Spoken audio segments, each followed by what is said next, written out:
Thank you. Happy Sabbath, Metro. Happy Sabbath. It is wonderful once more to be here at this time. I would like to first of all take time to thank my brother Jeremiah again for inviting me here. And of course the pastor of the church, Dr. Samson Mwebi, for allowing me to stand. Dr. Samson Mwebi. We're truly living in the end times. And so we should take time to remember why God has placed us in this world. I've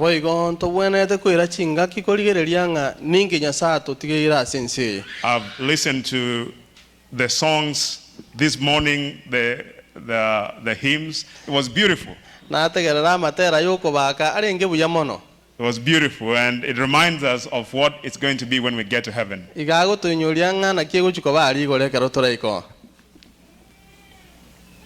I was taken aback, and I thank you, the choristers, for what you are doing. God bless you so much. May God continue to give you the gift and to encourage you as you encourage others through song and service. Let us pray. God our Father, we come to you again this time for thanking you for the gift of life. Father, we are about to study your word. We ask that you send the Holy Spirit to touch the hearts of your children so that they may receive your word. Be with us, Lord, I pray, believing and trusting in the name of your Son, Jesus Christ. Amen. Amen. The book of Daniel, chapter 12, from verse 1 to verse 4, says at that time Michael, the great prince who projects your people, will rise. There will be a time of distress, such as not happened before from the beginning of nations until then. But at that time your people, everyone whose name is found written in the book, will be delivered. Multitudes who sleep in the dust of the earth will awaken, some to everlasting life, others to shame. Those who are wise will shine like the brightness of the heavens, and those who lead many to righteousness like the stars forever and ever. But you, Daniel, close up the seal, the words of the scroll, until the time of the end. Many will go here and there to increase knowledge. Another version of the Bible says many will go run to and fro, and knowledge will increase. Brothers and sisters, we are living in those times. You all have witnessed what has taken place in the recent past. Just a few weeks ago, we saw what happened in Florida. 49 people were killed. Not long ago, in another country, other people were killed. Last night in Bangladesh, others were killed. Things that are happening now are happening at a rate that they have never witnessed before. Knowledge has increased. I don't have to tell you that. The world is much smaller because of internet. Knowledge is increasing. Everybody is running to get that knowledge. The words of Daniel are being fulfilled right in front of our own eyes. Last week, you witnessed the living of the United Kingdom government from the European Union. European Union. I woke up on Friday morning and asked myself, why has it happened like this? I was actually sad. In fact, because I know that when we are together, we are stronger and we can accomplish more than when we are apart. Therefore, when I learned that Britain had left the European Union, I was saddened. But as I kept on contemplating, I realized that prophecy was being fulfilled right in front of our own eyes. The book of Daniel again speaks of Nebuchadnezzar and the dream that he had observed. And the dream encompassed the period from the time of King Nebuchadnezzar until the end of time when Christ shall come to establish his kingdom. And Daniel 2 right there says, at the end, the feet of that image, which was iron and clay,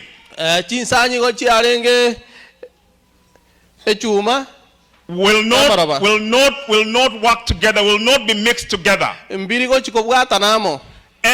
will try to make one kingdom, but it will not be possible.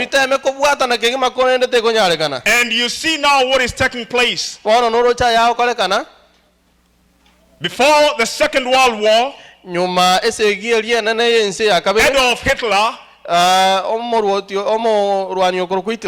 had said to establish a kingdom that will last for 1,000 years.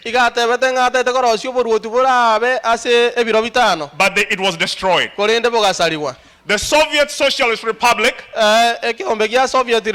was at one point one of the strongest powers in the world. The Soviet Socialist Republic is no more. The European Union has now begun to disintegrate. It was a surprise to me because the day after they had voted to exit from the European Union, many of them regretted what they had voted for. They asked themselves, what have we done?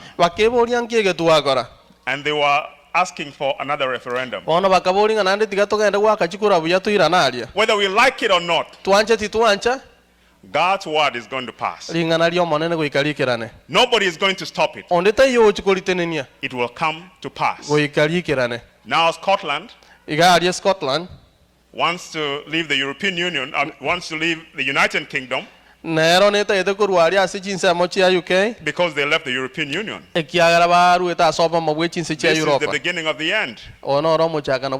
That stone that King Nebuchadnezzar saw cut from the mountain and destroying that image is about to come and destroy the kingdoms of the earth and establish its kingdom forever. Christ is about to establish his kingdom. It should be a joy to every Christian. We have suffered. We have cried. But Christ has given us the blessed assurance that he is coming again. And he is coming to establish his kingdom. The title of my sermon today is Simplify. Simplify. Simplify. I won't take too much time because the message is simple. Simplify.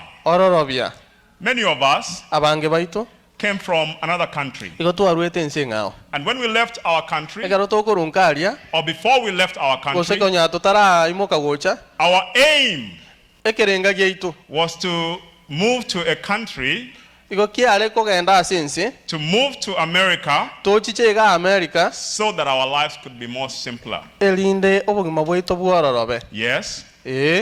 Some of the things that we have here ebintu binde birito bwatega have made our lives a little more simpler. byakolera obugima bwaitu kworora If bake you did not have a car, onye utatwarite egari now you have a car here. bono nobwate egari ga If you used to wash your clothes onye kware gusibia chianga with your n'amaboko hands, n'amaboko awo now you have a washer here. bono nobwate into biri bigokonya gusibia Some chiwasha even use washing dishwashers to wash their dishes. n'abange mbare gotumia jiri ebintu biri togusibia chibakuli And now we have dishwashers. bono ntobwate asi togusibia But what is interesting egento kyokumia is that with all this technology, ngeringo obumanyi obo bwonsi which was supposed to make our lives a little more simpler, obo bwabwenete gukora obugima bwaitu kwororoba our lives have not become as simple as we thought. obugima bwaitu mburahororoba buna If you've heard them twakagirete say things have changed, yet they have not changed. naho togote ebintu byongereri kumbirahonjoreria We are busy more than any other time in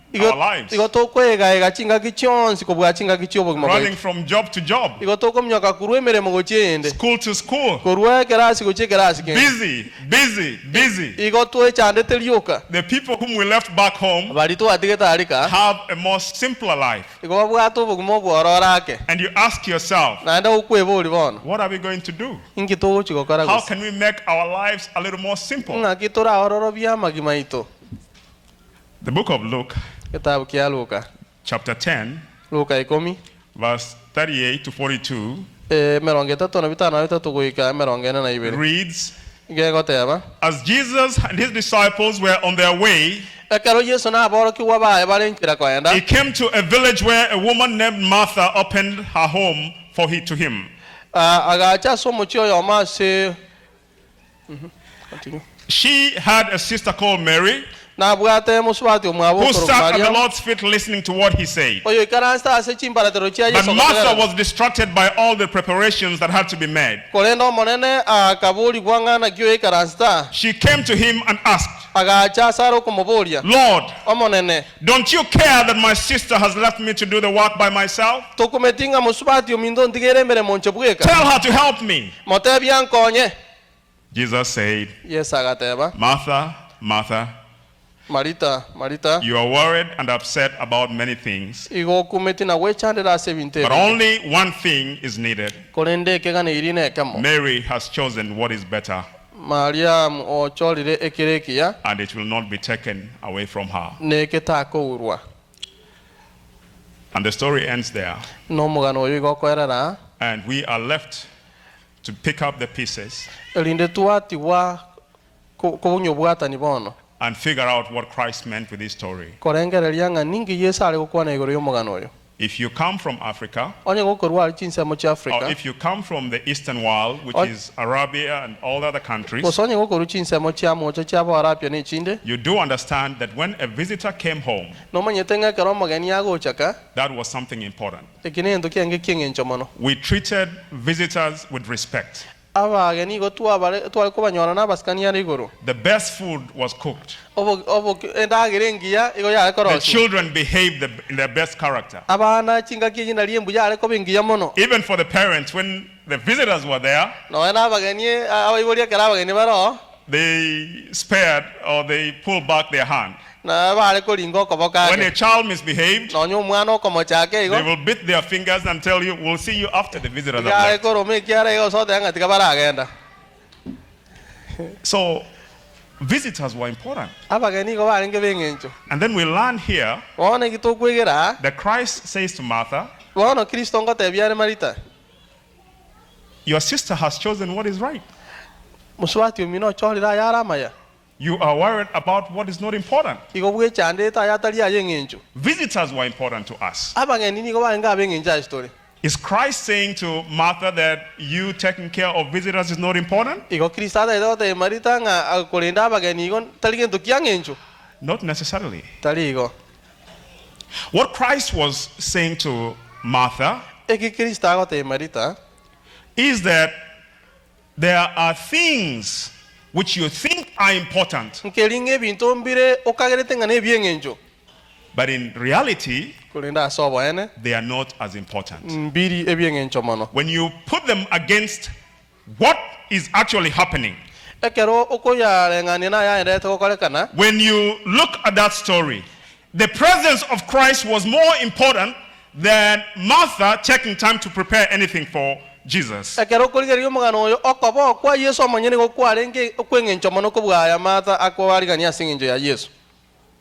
Christ was just saying to Martha,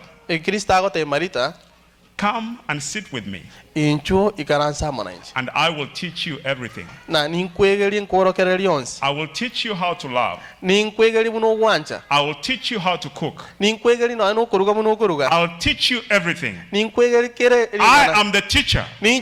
So the most important thing you can do at this moment is to sit at my feet and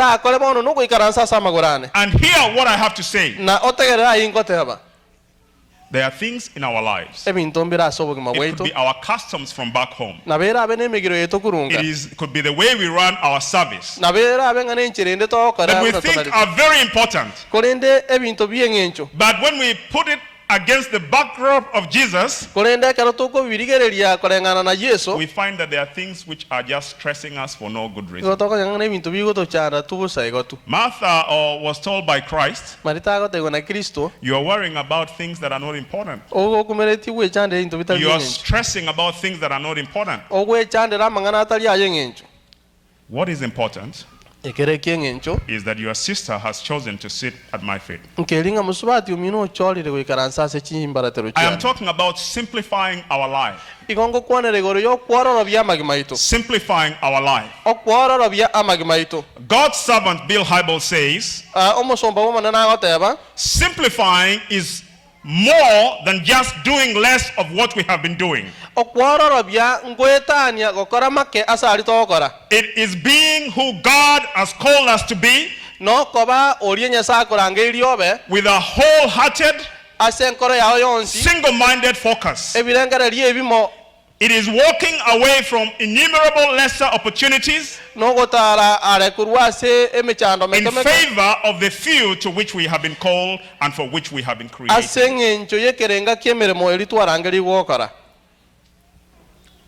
That is what the servant of the Lord says. It is walking away from the numerous opportunities that may exist and focusing on what God has prepared for us, the path that God has charted for us. Let me tell you why that is important. If we focus on what God has prepared us to do, if we focus on what God has equipped us to do, then our lives will be much more simpler. Because we will not be trying to do things that are not within our line. Anytime you begin to do things that are not in your line, your lives becomes complicated. We should get to a point where we ask ourselves this question: whom do I want to become? Whom do I want to become? Most of us operate on the model of what can I accomplish today? What can I accomplish today? So we pile up things, we pile them up, and at the end of the day we are so stressed. We need to ask ourselves, do I want to be a better father? And if that is my aim, then I will take time to spend with my children. If I want to be a better mother, then I will take time to do things which will make me a better mother to my children. Instead of feeding them with McDonald's, I will try and prepare good food for them. I will set time aside to do that. If you want to be a better brother, sister, son, daughter, then you have to do the things which will make you a better father, son, daughter, sister. Because those ones are clear. You know, God has prepared a path for us. He has prepared a path for us. The book of Jeremiah, chapter 29, verse 11 says, Jeremiah 29, for I know the plans I have for you, declares the Lord. Plans to prosper you and not to harm you. Plans to give you a hope and a future. I like the version that my brother read. I know the thoughts that I have for you. I know the thoughts that I have for you. Now, you do not know the thoughts that God has for you. I do not know the thoughts that God has for me. Actually, let me take you much further back. Jeremiah chapter 1 verse 5 says, before I formed you in the womb of your mother, I knew you. Before you were born, I set you apart. I set you apart. In other words, before you were born into this world, God had an idea, a great idea of who you are going to become. And he equipped you to do what he was planning for you to do. He equipped you. That is why you find we are all different. We have different gifts. Different gifts. Different abilities. That is because God had prepared you for a certain job, a certain duty. Ephesians chapter 2 verse 10 says, we are God's handiwork, created in Christ Jesus to do good works, which God prepared in advance for us to do. Which God prepared in advance for us to do. Before you were born, God had a great idea. For the young people who are here today, I want to say to you that God had an epic idea. If you look at this building, it is a beautiful sanctuary. This building did not just come here by itself. No. The owners decided that we're going to build a sanctuary where people can sit in the manner that you are seated right now. Where we'll have a pulpit that is raised so that the people can see each other. And so they went to their architect and they said, this is what we want. And the architect put this thing in his mind. And he saw this building in his mind. Then he put it onto paper. And then it became to existence when the builders came and put it together. This building existed in the mind of the architect before it came to be reality. And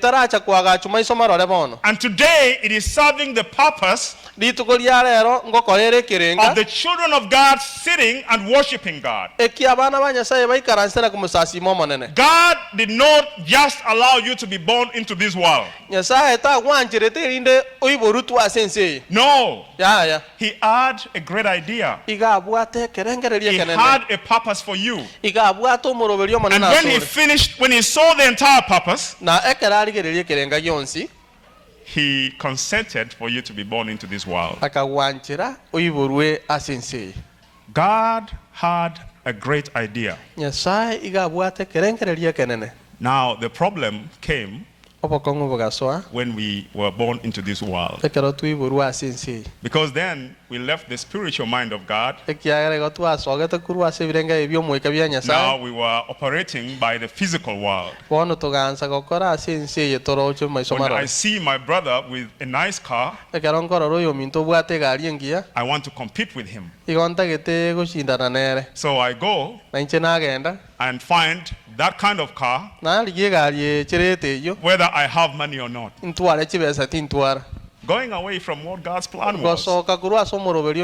If I see somebody with a nice house, I start developing feelings of jealousy. If I see a brother with a good job, I start feeling bad. That happened because once we were born into this world, we encountered the devil. And the devil is the architect of all evil. But now the good thing is that God sent his son Jesus Christ into this world. And because of his son Jesus Christ, we can again be reunited to what was in God's mind before we were born.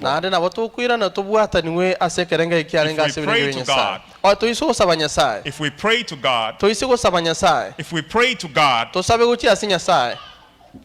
he will direct us to what was in his mind before we were born into this world. And if we can begin to live how or what God had planned for us in this world, our lives will be much more simpler. Our lives will be much more simpler. Because he has equipped us. He has equipped us to do what his purpose was. One of the things that stresses people so much is being at a workplace where you are not happy.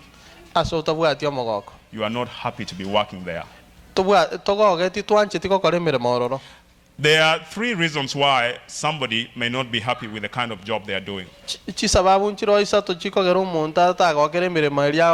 Number one is that you are probably not equipped to do that kind of job. You are not, God did not equip you to do that kind of job. Secondly, it could be that your attitude is bad. If God did not equip you to do the job that you're doing, then there's one thing we can do. We can ask God to find us another job. If we have a bad attitude, we can ask God to change our attitude. God can also do a third thing. He can change you from one department to another, so that you can start living in his purpose. The problem is that we do not ask him. We will spend a third of our lifetime at our workplace. And if we are not happy, our lives will just be so stressful. Do not think that God is weak. Do not think that God is poor. I'm speaking especially to the young people who are going to the job market now. God is powerful. God is rich. Whatever heaven ordains, heaven will provide resources. So if you are at a workplace that you are stressed, ask God to do one of those things. He'll change it. He has the resources. Heaven is not poor. Because your life will be much more complicated if you continue being there. Now, the only way enchera yoka we can get to know what God's plan for us is turanyare komanya ekirenga kya Nyasaye stule is by taking time with God. na sokuira chinga kina Nyasaye. Many of us, Abange baito when we were back home, kero twalenga alika we were good Bible students. igo twalenga bakwegere Bibilia buya We were prayerful people.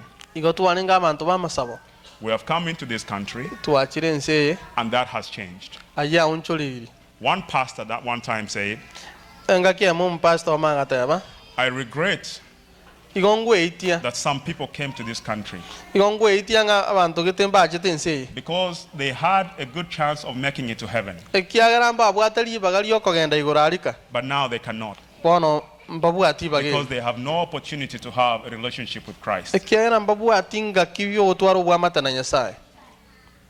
If you are not taking time to spend with God every day, onye tuiri koira chinga kikoba na Nyasaye kira lituko I'm asking you, ngoko bolinde I'm begging with you, igonkoko sorora take 20 minutes a day. ira chita ekemerongo ebere lituko 20 minutes a day. chita ekemerongo ebere chioka Decide what time of the day is dali good for mangana you. nga kichinde chionsi oganeti Decide what time of the day is best for you. nga kichinde chionsi Do not orochinga go with my plan. tongana no morobeli If one morning is the best time for you, then set those aside and say, this time I am going to spend with onye Christ. ma binere okobera buya chibeka aya nsemo If noontime is the best, then onye set that mubaso apart. chibeka nsemo If evening is the best time, then set that apart. onye mara goba chibeka nsemo I've even had some people wake up at 3 o'clock in the morning Na to igura commune with God. abande ngoboga bali chinsa I am perfectly okay with that. ayimbu yana aro For as long as you take time to spend time with God. kolengana buna okuira chinga ki koba amona Nyasaye Read from His Word. soma kurwase lingana For lya He will direct you. ekiagara na He akora says, acknowledge Him, igango tebanga muitabirane and He will direct your path. nere nara echingendo chao Speak to Him. mukwanere Tell Him that, Father, motebi nga tata I want you to show me what you want me to do. ningane tiongoroki ayugane I tienkore want you to show me what your plan for me is. ningane tiongoroki omoroberio asende nororioyo And God will begin, na Nyasaye na achake slowly but in a very subtle way, ngora kulinda asenchire to nkirano speak to you again. ase nande kugukwanira He spoke to you in the past. na kwaneta na echinga He's kichiria going to speak to you again. guchale gukwana naye He'll nainde speak to you through His Word. na kwana naye gwetera aselingana He'll lyaye speak to you as you walk. na gukwanere ekero But you gutara have to make a concerted effort kolende goika oire chinga kicho goitabenana to speak to Him. ukwana So the game plan igomorobeli noyo is to set aside 20 minutes a day nokobeka chita ekemerongo ebere chioka to litu speak with God ukwana na and to Nyasaye read from His work. na gosoma kuru aselingana lyaye Set aside those times. beke nsemo chinga kicho Your life will be more simpler ubugima bwawo if you are living in the purpose of God. ikobora ororobe ekero omenyete korengana nekirenga kya Nyasaye The second thing I'll want us to do, into gya kabere ndaga nitokore we came from a country where sometimes we do not need to exercise twarwete nse kero kende tutale gukora mazoezi because most of the time we walked and our mode of transportation were our legs. chinga kichi nyinge go twale koboka na enchera twale goika asande na magoro twale goita ruti 11 And that's a good one. yeah And our bodies were exercised. ne mebere They were rejuvenated. igo yale kogoka buya We have come to a country where we are driving most of the time. twachire nse astoko ngeni chikali chinga kichi nyinge And this habit, wono chimbu echi if it is not checked, onye nchiri go chikoligereriwa is going to contribute to two things. kuchichire ko toletara mangana abere Number one, ente tangani it's going to bring diseases to us. ngo chichire go twawa maruira aso bugima bwitu Diabetes and all those. urwere wesukali na yandi And we have to check ourselves. goika twerenge na kweligereria Number two, into ya kabere we are going to continue being stressed in everything that we do. ngo chitole ko ba tuwe chande tasikire ndo The toka reason for exercise engencho ya okwerambura is to recreate na sengencho yo gochaka na inde what God has already created. na gochaka buya God gwekeka is giving you an opportunity to play a role in His creation. Nyasaye ngo kware libaga lyo gosanga aso botongi bwa When you go out and work out, ekero gosoka isikana ande gwatara you tear your muscles. igo ogotandole mekia And then when you eat the food takes over and it creates the muscles anew. It is no wonder that sometimes we look at people who exercise and we ask, you look young, or how come you look so young? It is because their muscles are being rejuvenated each and every time. Their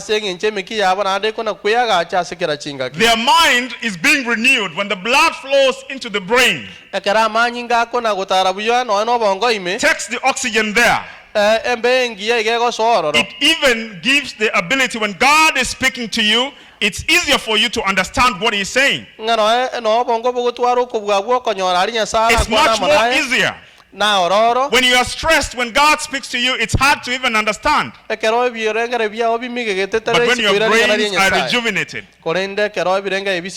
it is much more easier to hear what God is saying. The Bible says, do not be conformed to the patterns of this world, but rather be transformed by the renewing of your mind. It's very true that only God can change our minds if we accept Him to speak through His word. But it's very hard sometimes even to hear what God is saying to you if your mind is congested.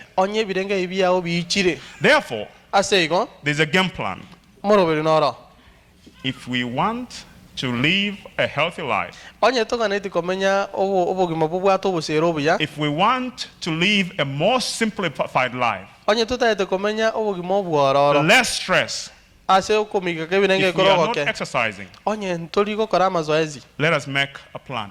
Let us establish that even 3 times a week, 30 minutes a day, 30 minutes within those times, we'll go to the park, walk around, do a few exercises. Most of the people who came from back home, you are shown how to do a few of physical education exercises, PE. You have not forgotten those. Take time to exercise your body so that you can be in a state where your life is simplified, you are less stressed, and you are willing and ready to listen to what God is saying to you. So 2 things that we should not forget. Spend time with God so that He can communicate to you what His plan is for you. Secondly, take time to exercise so that you can be in the state where you can actually hear what God is saying to you. I watch the program called Cops. It's an interesting program on TV. And one day, there was a gentleman who had taken his gun after drinking, and he started waving the gun on the streets, threatening to shoot anybody. So the police were called in, and they tried to convince him to put the gun down. He refused. He kept on waving the gun, and the police did not want to shoot him. So they brought in negotiators to ask him to help him put the gun down. He refused. He asked for 2 things. I want a chair and I want a soda. So they brought him a chair and they brought a can of soda. They gave it to him. And he sat down, sipping his soda with his gun between his legs, dangling it. Unbeknown to him, they had brought in a marksman. A marksman is those people who are trained to shoot. Trained to shoot, I like that one, Esaba. And so they brought him and they put him behind shrubs of trees. Elinde bakamaleta bakamubeka sige tutugita emete mutubete. And he sat there and aimed. Akabera orengete. The guy was unaware that the person was standing there. The police kept on saying to him, please put the gun down. He kept on insisting and he kept on taking his soda, but his gun was right there. It was a surprise to even we who are watching. The marksman had aimed where that gun was. Right between the legs. He let a bullet out. And the bullet hit the gun. And the gun split into two. And the guy jumped up. He was so shocked because he couldn't figure what was happening. And then when he got himself into his thoughts, he figured that a marksman had taken out his gun. He said to the policeman, you are good. You are good. Why did I bring the story of a marksman? When a marksman is aiming, he shuts out all the distractions from the side. He shuts out all the distraction. The policemen who are passing out around him, he wasn't even looking at them. His aim was at that gun. He closed one eye and he aimed at the gun and he split it into two. Brothers and sisters, if we close out all the distractions in our lives and just focus on what God has prepared us to do, our lives will be much more simpler because He has equipped us to do that job which He has set before us. The job that is set before us before we were born into this world. Before we came into this world, God had a duty for us. And He went around and put a full package together. If we stay in that line, where God has defined for us, our lives will be much more simpler. We won't worry about these things that come from the side. Yes, problems will come, but God will give us the power to proceed. Take time to spend with God. We have burdens. Let us give our burdens to God. He says, those who are heavy laden, please bring all your problems to me, and I shall give you rest. Thank you, and God bless you. Amen.